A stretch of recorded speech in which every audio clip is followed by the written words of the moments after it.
अमरोहा में लोकसभा चुनाव के लिए पार्टी प्रत्याशी चौधरी कंवर सिंह तंवर के पक्ष में जनसभा को संबोधित करने यहां पहुंचे उत्तर प्रदेश के मुख्यमंत्री योगी आदित्यनाथ ने विपक्षियों पर जमकर निशाना साधा। उन्होंने कहा कि सपा बसपा व कांग्रेस ने हमेशा तुष्टीकरण की राजनीति की है, जबकि नरेंद्र मोदी की सरकार संतुष्टि की राजनीति करती है। बिना किसी भेदभाव की योजनाओं को लाभार्थियों तक पहुँचाया गया, जबकि पहली सरकारों में योजनाओं में भी तुष्टीकरण किया जाता रहा है। ऐसी लेटेस्ट खबरों के लिए चैनल को सब्सक्राइब करें। कि स्पीड बताती है कि फिर एक बार फिर से देश के अंदर मोदी सरकार आने की अभी से लोगों का उतावलापन भी दिखाई दे रहा है। बहनों और भाइयों, आएगी भी क्यों नहीं? जो हमारे पूर्वजों को सम्मान दे, उनका सम्मान तो होना ही चाहिए। पहली बार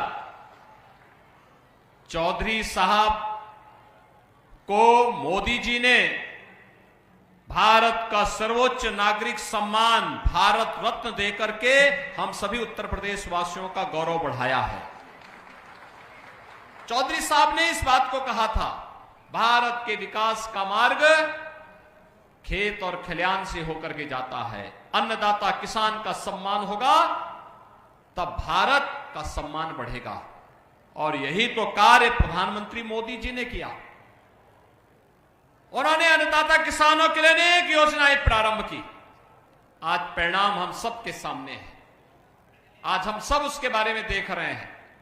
प्रधानमंत्री किसान सम्मान निधि या फिर चौधरी साहब का सम्मान का हो, भारत को दुनिया के अंदर सम्मान दिलाने का कार्य हो, भारत की सीमा को सुरक्षा प्रदान करने का कार्य हो, देश के अंदर आतंकवाद और नक्सलवाद की समस्या का समाधान करने का कार्य हो, या फिर वर्ल्ड क्लास इंफ्रास्ट्रक्चर,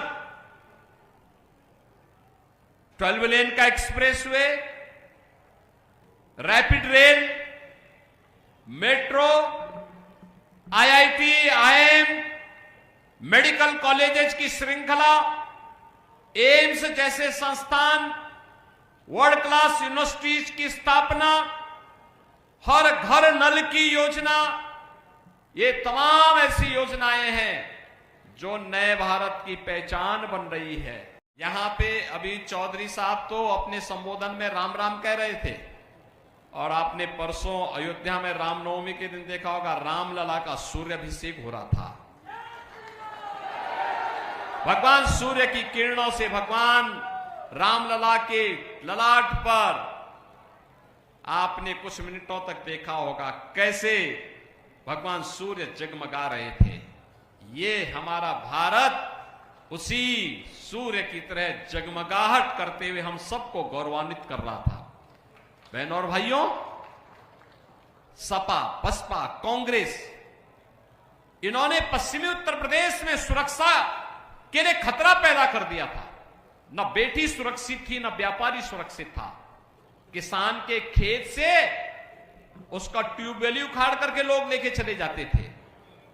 और सरकार बीजेपी की आई, हम लोगों ने एनडीए की सरकार में 15 लाख निजी नलकूप किसानों को फ्री में बिजली देने की कार्रवाई प्रारंभ कर दी है। बहनों और भाइयों, 27,000 करोड़ रुपए इस वर्ष हमने बजट में दे दिए हैं।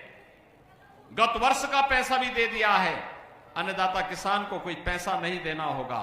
बहनों और भाइयों, जो चौधरी साहब का सपना था किसान को सुविधा मिले, उसी सपने को साकार करने के लिए सरकार ने निर्णय लिया। पिछली सरकारें दंगा करवाती थी, आज आप देखते होंगे दंगा नहीं है, कर्फ्यू नहीं है। अब तो कावड़ यात्रा चल रही है ना, शानदार तरीके से, शानदार तरीके से कावड़ यात्रा चलती है। और हम लोगों ने कह दिया कि भाई देखो, बेटी और व्यापारी की सुरक्षा पे अगर किसी ने सेंध लगाई, किसी ने खिलवाड़ किया, तो अयोध्या में तो रामलला विराजमान है, लेकिन उस माफिया और उस अपराधी का राम नाम सत्य है, तय है, इस बात को देख लेना। बहनों और भाइयों, ये जब मजबूत सरकार आती है तो सुशासन और सुरक्षा का ऐसा ही लाभ जनता जनार्दन को प्राप्त होता है। और देश के अंदर आज जो आवाज है कि फिर एक बार, फिर एक बार, फिर एक बार, अब की बार, अब की बार